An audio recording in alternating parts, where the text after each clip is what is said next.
ভারত ও পাকিস্তানের মধ্যে সাম্প্রতিক পূর্ণমাত্রার হামলা, পাল্টা হামলা ও সীমান্ত সংঘাতের পর নতুন করে সামরিক কাঠামো সাজাচ্ছে উপমহাদেশের পরমাণু শক্তিধর এই দুই রাষ্ট্র।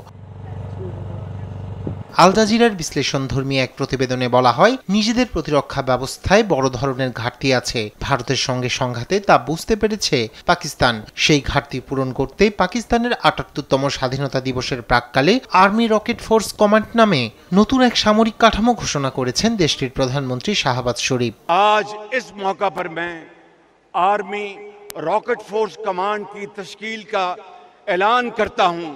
চলতি বছরের মে মাসের সংঘাতে ভারতীয় বাহিনী পাকিস্তানের একাধিক ঘাঁটিতে ব্রহ্মোস ক্রুজ ক্ষেপণাস্ত্র দিয়ে আঘাত হানে, কিন্তু সুবিধামতো পাল্টা আক্রমণ চালাতে পারেনি পাকিস্তান। কারণ বাবর সহ বেশিরভাগ দূরপাল্লার ক্ষেপণাস্ত্র পারমাণবিক অস্ত্রাগারের অধীনে সীমাবদ্ধ। এই সীমাবদ্ধতাই নতুন রকেট ফোর্স তৈরির অন্যতম কারণ।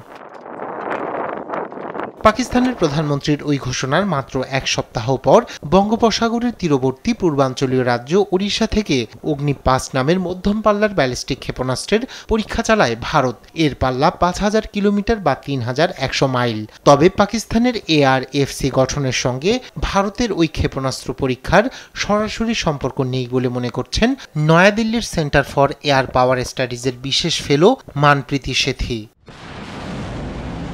দেশটির সর্বশেষ ক্ষেপণাস্ত্রের পরীক্ষা ইসলামাবাদের চেয়েও চীনের জন্য শক্তিশালী বার্তা বহন করে বলে মনে করছেন ইউনিভার্সিটি অ্যাট আলবানির সহকারী অধ্যাপক ক্রিস্টোফার ক্ল্যারি। অগ্নি-৫ চীনের উত্তরাঞ্চল ও ইউরোপের কিছু অংশেও পৌঁছাতে সক্ষম, তাই এটি পাকিস্তানের দিকে ব্যবহারযোগ্য হলেও এর মূল লক্ষ্য চীন বলে মনে করছেন অধ্যাপক ক্ল্যারি।